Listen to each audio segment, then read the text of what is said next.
And again, good morning. We're back. So you could get the cup of coffee or laundry in the washing machine. I don't know. Okay, I'm going to talk to you this morning about motions and amendments, and we're going to talk. I would like you to enter comments on the chat, and if you'd hold questions till the end of my presentation, and we'll cover them at the end of mine to make sure we have enough time. And unless I say something that's so confusing that it causes you distress, and then make that clear in the chat, and the man behind the curtain will fix it for us. Okay, well, he'll let me know. Okay, I want to talk to you about making motions. It was pointed out to me by somebody, because those of us who in the parliamentary biz forget these things. The fact is, a lot of people go to a lot of meetings and they never make a motion. The thing is, I think they feel a little intimidated about making motions. So part of my goal today here is to drop that intimidation level, okay, and so that you're understanding what you need to do to make a motion. So we're going to talk about what makes a good motion. Okay, once you have that, that solves a whole lot of problems. We're going to talk about how to amend a motion.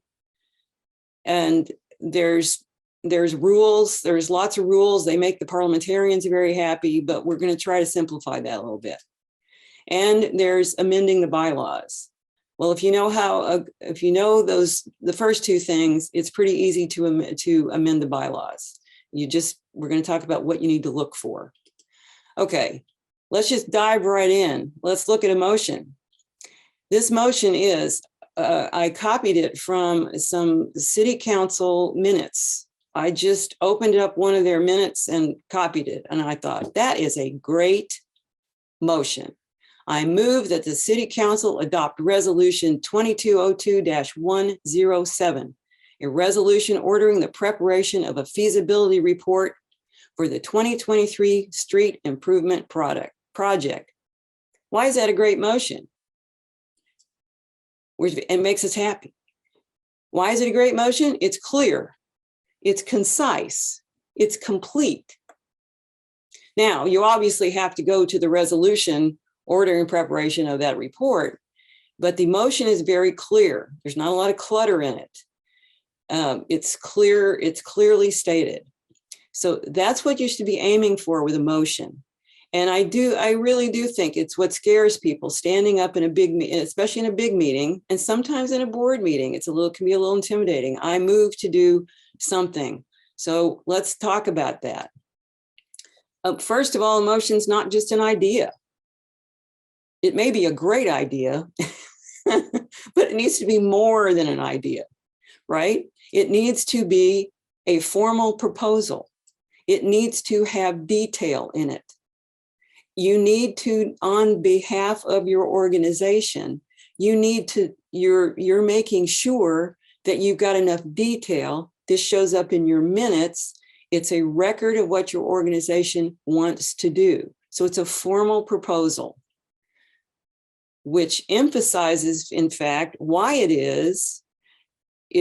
gets in the minutes in a clear manner, why your secretary needs to write it down properly, and why the president needs to state it properly, because it's a formal proposal. So how do you make a motion? Let's just all make absolutely clear. This emphasizes some things Pat mentioned. You get recognized by the chair. Now, this varies all over. Let's be honest, it varies all over the map. If you're in a little board meeting, there's 5 of you, you're very much more informal. The larger board meeting, you would raise your hand. If you're at a huge meeting, some of us have been at conventions of 100 or conventions of 1,000, you're standing at a microphone. You must get up and get recognition by the chair. You don't say anything until the chair says, I recognize the delegate at microphone 2, or yes, Mrs. So-and-so, why are you there? For what purpose does the member rise? Okay, you state your motion, and then what happens?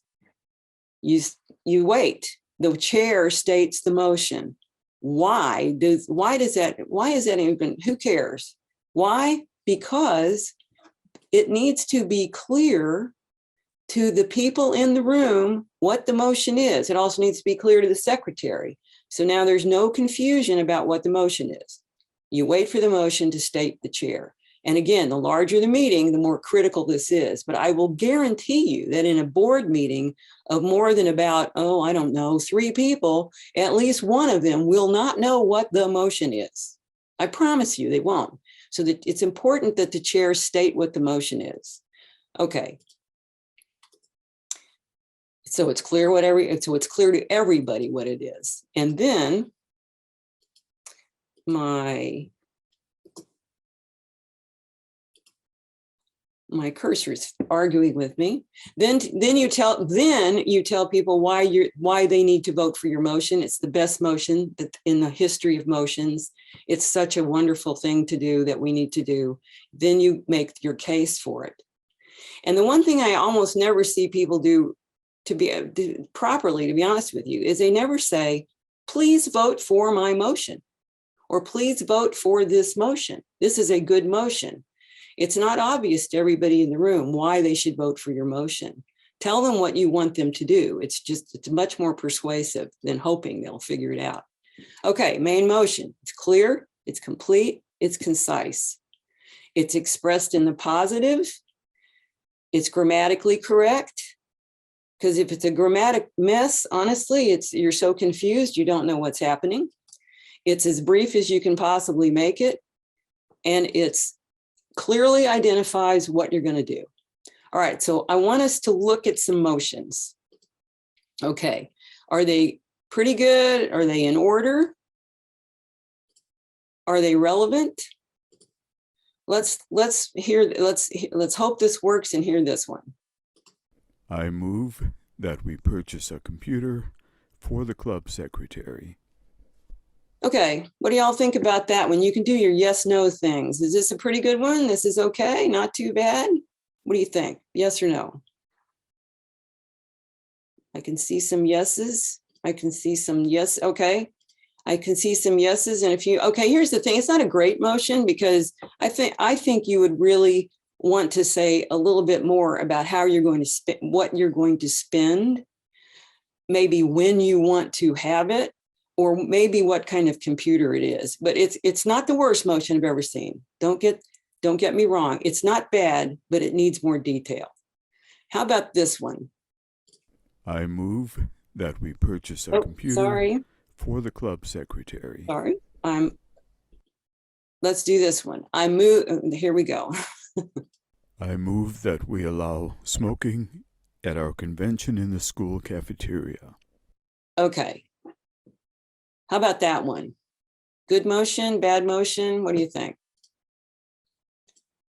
Seeing a few no's. That's good. You guys are paying attention. No, it's actually illegal to smoke in the school cafeteria. So you would not have a motion to do something illegal, just very bad form. You don't want that in the minutes. You don't want to make a motion, let's go rob the bank next week. Don't do that.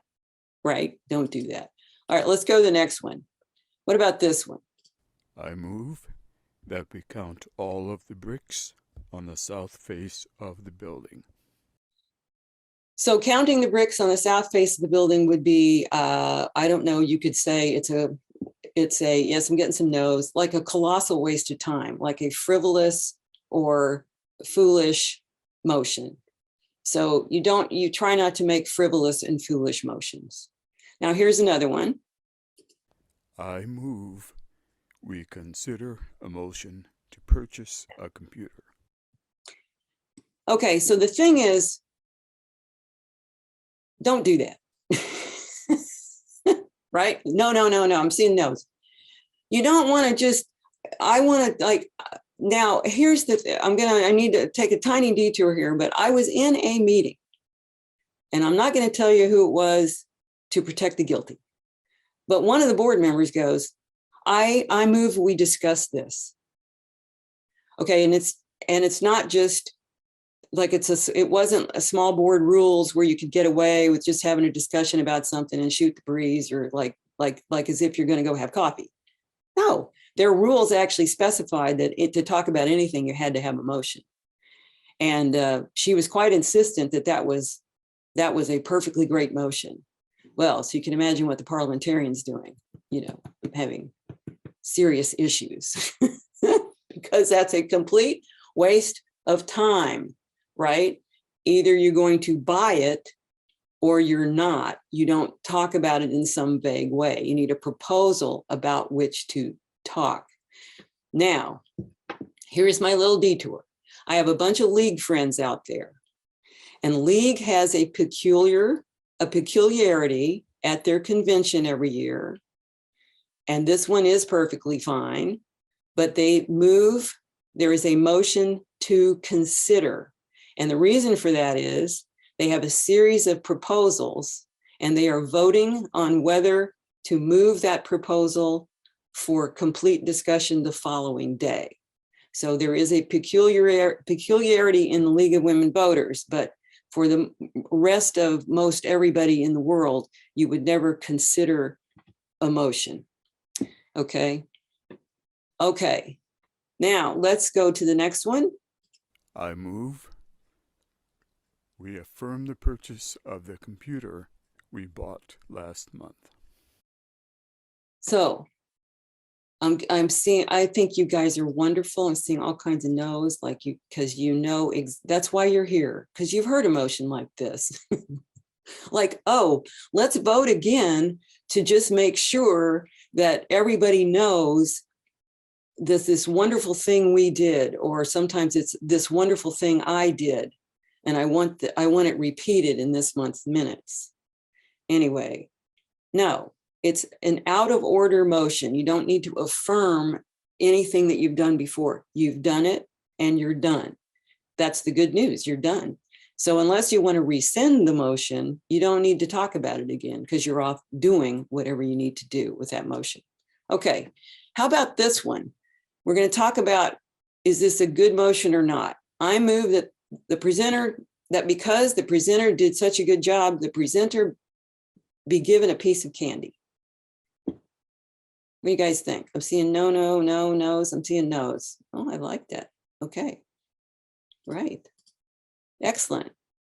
Why is it bad? It's bad because you've put the argument for the motion in the motion. The argument for the motion should be stated after you make the motion. Okay.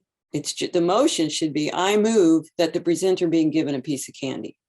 The chair says, it's moved and seconded that the presenter be given a piece of candy. You may speak to your motion.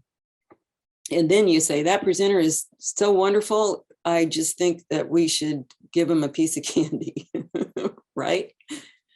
So don't build the argument for the motion. Don't clutter up the motion with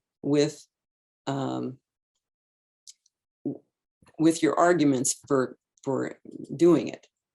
All right. So again, if you know how to make a good motion, clear, concise, complete, then, and if you have a clear, concise, complete motion, it's not so bad to amend one of them. Okay, it's not so bad to go through the discussion and amend. The thing is, there's several rules for amending motions. Okay, in Robert's Rules of Order, it's one of the longest sections in the book. And if you're a parliamentarian, like those of us today who have clients, those of the presenters today who have clients and such, we have to know all these rules. Absolutely. And if you had a great big meeting, if you were at a convention, all of these might happen in the first 10 minutes of the convention. You'd want a parliamentarian sitting next to you.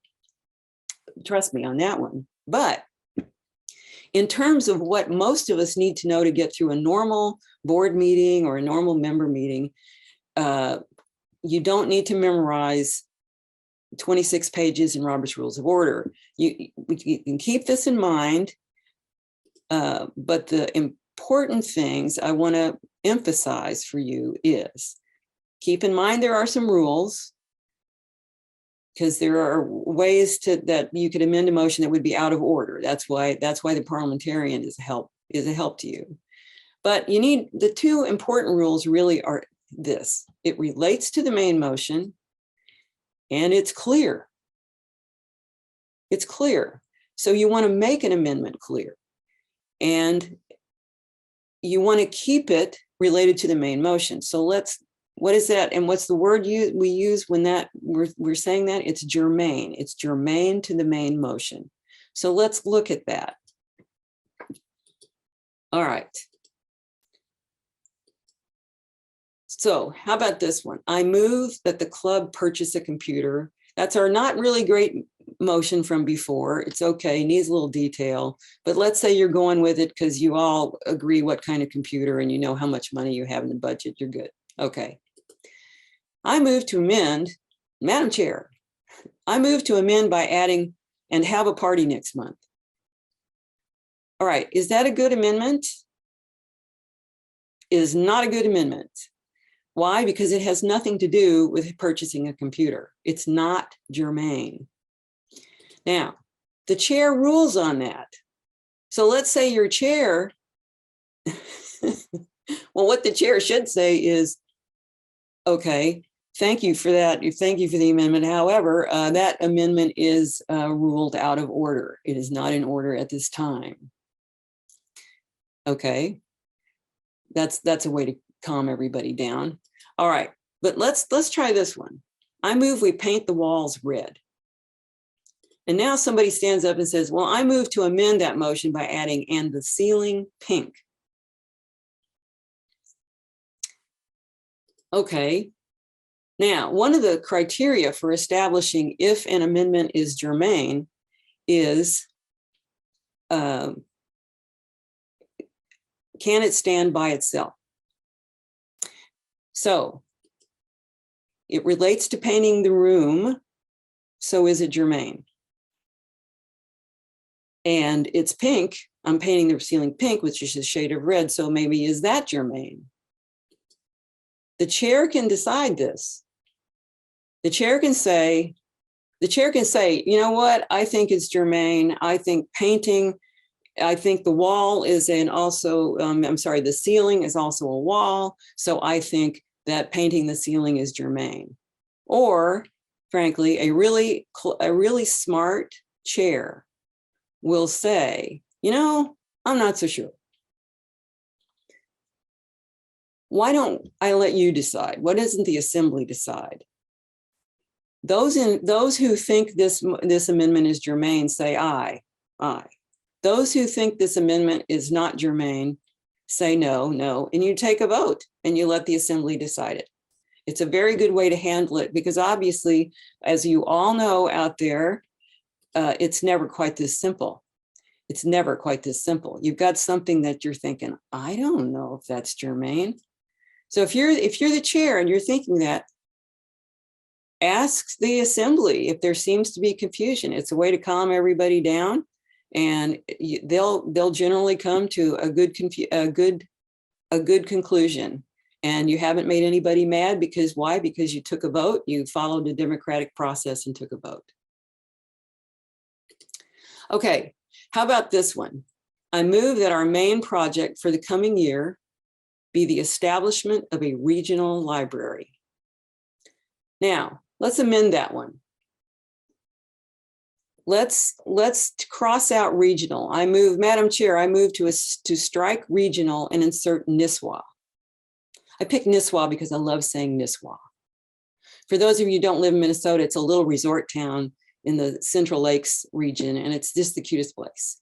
So it's good to go to Nisswa. So we're establishing the Nisswa Library. Okay, that sounds, is that germane? We all agree that's germane? Yes, I think we can all be safe on that one. Okay, how about this one though?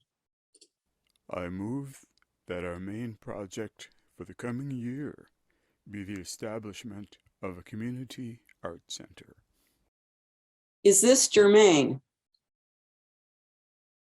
What do we think? I'm scrolling up and down through you guys. Well, if I were the chair, I would rule this germane. Why? Because it's the main project for the coming year. My motion is, what main project should we have? And if it's not that, could it be a community arts center? So I would say yes, a community arts center amendment is germane. Okay, so again, so the intent of the motion does enter into this. Okay, what about this? Here's our motion. I move our main project for the coming year be the establishment of a community arts center.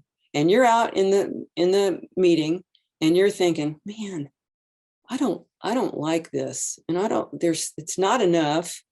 And actually it's not clear. I'm thinking it's not clear. So I would like to kind of redo this. People are afraid to do this. And why am I especially bringing up now is because you're especially afraid to do this in their bylaws, and you shouldn't be, don't be afraid. It's not scary, I promise. You can amend by substitution, which means I'm going to just pretty much strike out the whole thing and give you a much better motion. I am moved to amend, Madam Chair, I move to amend by substituting the following: that our main project for the next fiscal year be the purchase of the Nisswa Nouveau Arts Building to house a community arts center. Okay, it's clearer. It picked fiscal year rather than the coming year, which is probably a better idea. And it incorporates actually another concept, which is it broadened it and narrowed it at the same time. But it's an amendment by substitution. Okay. Now, there are a whole pile of rules when you amend by substitution. I'm not going to get into them today. But the fact is, for most of us who are in small nonprofit organizations, and a motion like that comes up and somebody basically rewords the main motion so that everybody in the room goes, oh yeah, that's it, that's perfect, then you've just saved yourself a lot of argument and time, okay? And I could talk to you about all those rules, but actually, I've never seen anybody do it properly. Not ever, not once.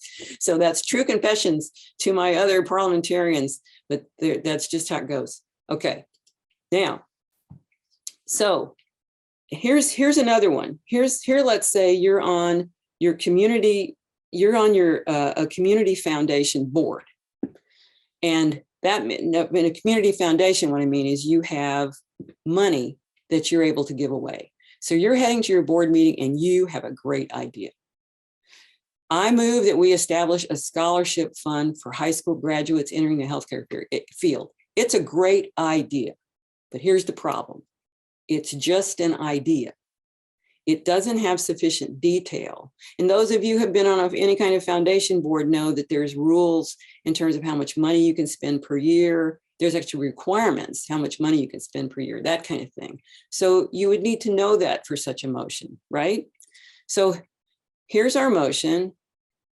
And you would need to know that. You would need to know how to draw down the fund. You would need to know how many high schools in the country, just how many students per year, we're going to do it multiple years, how are we going to do this? So here's how to get a motion with sufficient detail in it. Send it to a committee. The motion you would make is, I move that a committee be appointed. It could be any size you want. I move a committee be appointed to make recommendations regarding this. Okay, then the committee goes off and it finds out all the detail that you need to know, and then you can figure out this motion.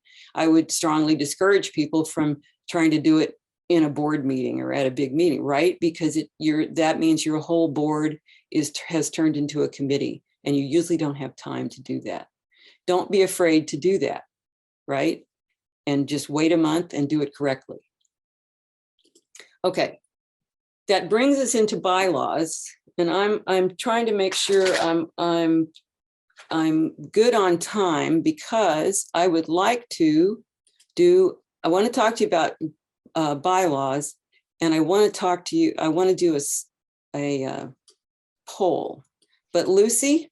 Miriam, you have 15 minutes, but there are a number of questions in the chat. Okay, So do you want to do 5 more minutes or 10 more minutes of this? And I've just got a wee bit, and I'm gonna launch this poll just because it's a really quick one, and then we're in good shape then. Okay. I hopefully you're seeing a poll on your screen about bylaws. So if you could answer that and punch answer.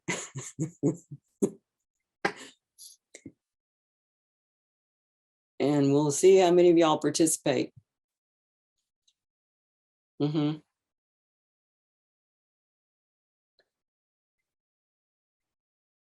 See, the problem is that we've kind of down selected this group, right, to the people who care about bylaws and who care about meetings. So that's why you're here. So look at all these people who are loving their bylaws. It's much more common. It's much more common that people do not wear. I think I'll go ahead and end it then. Here we go and share the results. It's much more common that people don't know where their bylaws are. The average person does not know where their bylaws are.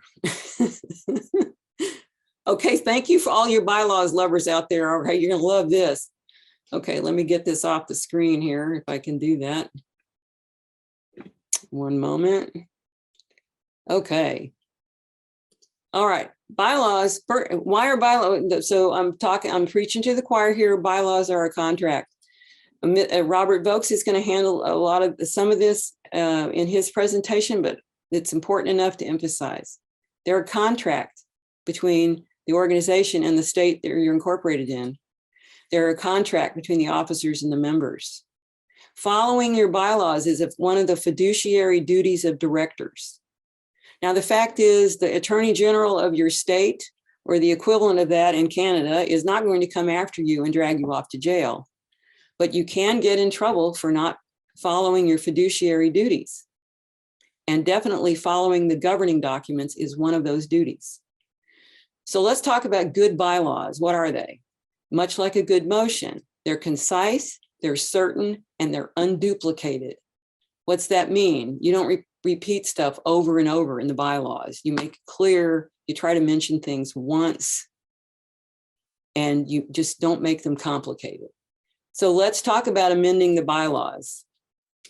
First, now your bylaws, toward the end of your bylaws, it's going to say when you can amend them and the notice that's required. In other words, you have to tell members how many X days in advance. You do not spring this on people at a meeting. It's just not the done thing. I have seen bylaws where you can do that. It is not a good idea, very bad idea. You need to have notice. You need to tell people that you're about to change something about how your organization is governed. It'll tell you about the vote that's required. Robert's Rules recommends a 2/3 vote. Okay, not a majority vote, a 2/3 vote. Let's try this one. Say I just decided, I got up one morning and decided I wanted to amend our bylaws. And I'm at a meeting and I'm like, I want to change this to, I want to strike state of parliamentarian. I want to say that I want to call us the Minnesota Beekeepers Association. Okay, can I do that? Anybody think I can do that? The organization can just go ahead and amend like that? Anybody? Am I seeing any no's? Hoping I'm seeing some, yay. Okay, I'm seeing some no, good, because no. Why? One thing, so let's, a couple reasons. One is we have a parent organization. They require us to have this name. Two is it implies you're changing the purpose of the organization. No, you can't do that. Don't do that. Okay, you'd have to incorporate something else to do that and raise bees instead. Okay, so don't do that. All right, let's talk about this one. Look at this one. This is straight out of some really horrible bylaws. It's my true confessions. Termination of membership may occur by a majority vote of the board of directors, a 2/3 vote of the full membership. Okay, I have no idea which one. Both of those things, one of those things, and or, I mean, this is how civilization falls, by lack of a conjunction. Okay, so don't do that. If that's somewhere in your bylaws, clear that up. I have no idea. Here's one, it's a dues refund. So let's say your members, let's say the dues are kind of a lot for one thing. And let's say this was a club that had a seasonal activity and the dues were like $300. So it's a lot. That's real clear, no refunds of dues. But the board had refunded dues not once, not twice, but 3 times, different boards over the course of a few years. Why had they done that? Well, somebody had had a death in the family, or they had broken their leg or something. They couldn't do this activity they had just paid dues for. And you're people and you're nice and you don't want somebody to have a hardship. So you refunded the dues. It just seemed terribly unfair to not refund the dues. However, it's bad to do that, right? It's bad when it's in your bylaws and you've promised everybody that you're going to follow those bylaws and you're not going to refund the dues. So the thing to do there is amend it, fix it. So, Madam Chair, I move to amend by adding, except in cases of hardship as determined by a majority vote of the board. Or if you're feeling strongly, you could make it a 2/3 vote of the board, okay? But you'd fix those things. You need to look for those things. Okay, let's look at this one. And again, these are straight out of some bylaws. Board of Directors, Section 4, it said, directors and officers shall be elected at the annual meeting. And then in Article 7, Section 2, it said, officers must be elected at the annual meeting. And then there was another sentence, which I took out, and then it said, officers are elected by the Board of Directors. Okay, which? I can tell you what they did as a practical matter. They held elections at the annual meeting. However, this particular organization had their last annual meeting at which most everybody in the room voted no for the president, who was on the nominating committee and prevented anybody else from being nominated. And then the members filed a lawsuit. And then the judge ordered all the officers removed. Just saying, they had a lot of issues in their bylaws. Don't do that.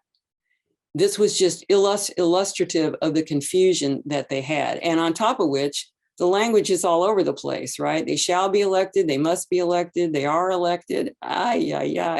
Pick some consistent language and don't contradict yourself in your bylaws.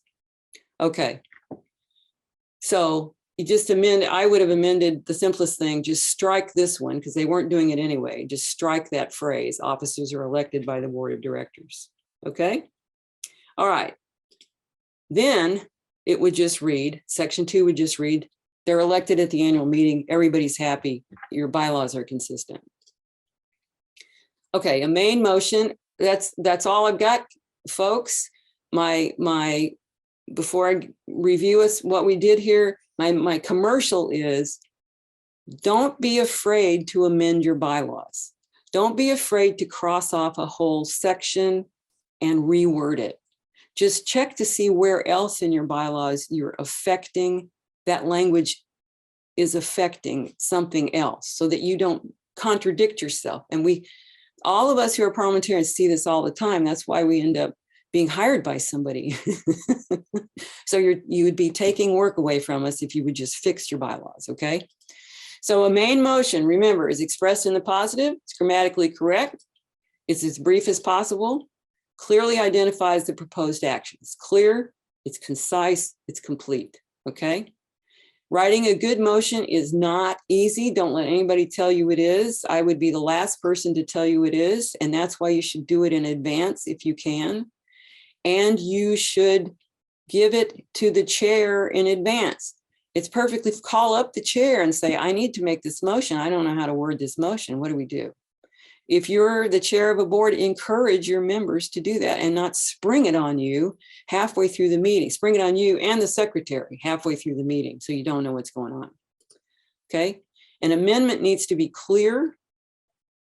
The chair has to be absolutely certain that what is being voted on is clear. Okay, Lucy, and I'm almost done here. Amending bylaws, just review them from time to time. Okay? That's it. I picked this because it's going to be Valentine's Day in 2 weeks. And also I was hungry when I did this slide, this presentation. All right, let's take some, there are a few questions. We've got a few minutes. Yep. First question is how to tactfully point out that a member has incorrectly stated a motion. So I think I just like to say, actually, the person who's the most tactful person on this planet is Pat Raymond. So she does better than I. But what I would do is say, what most chairs do is say, you know, could the chair suggest that a better wording would be such and so? Okay, the chair is supposed to refer to himself, herself in the third person. Could the chair suggest that this language would be clearer? And usually nobody argues. I mean, that's rather than say, boy, that's stupid. Don't do that. Just be kindly to somebody and help them reword it. Okay. Second question, and I think this goes back to how it was improper to make a motion to affirm a previous purchase of a laptop. And the question is, but if you bought it in an emergency, you would need a motion to ratify, wouldn't you?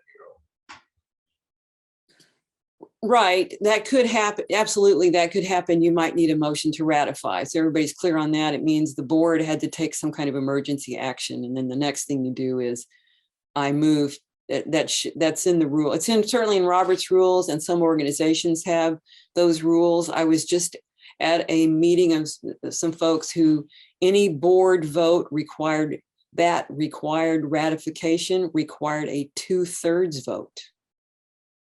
It's a majority vote. That was their rules. It's majority in Robert's rules. Okay. Next question, as the secretary, I sometimes feel I need clarification on what someone has said. Who do I ask? Do I need to be recognized by the chair? So yes, in a formal sense, if your board is really formal, okay, your board is large and it's fairly formal, the proper thing for the secretary to say is, Madam Chair, I don't have the proper wording of that motion. If you're in a board meeting where you're acting under more informal, less formal rules, more like informal small board rules, you could just say to the person, could you repeat that motion for me, please? Or could you write it out? Better yet, make them write it out. Those of us who've been secretaries, I don't know why we allow ourselves to be tortured by members who refuse to write out motions. Make them write it out like you know shorthand or something. No, make them write it. And then it kills me that they've thought about it and hadn't written it down like you're supposed to craft it for them. So yeah, throw it back on the guy who made the motion. Yeah. The next question is, what is the presiding officer to do if a motion is frivolous or illegal? Just declare it such and refuse to ask for a second? What if someone jumps up with a second? Oh, so I'm going to go ahead and stop this share and we can see everybody on screen. Okay, so that's in the nature of, let me punch the right thing here so I can see you.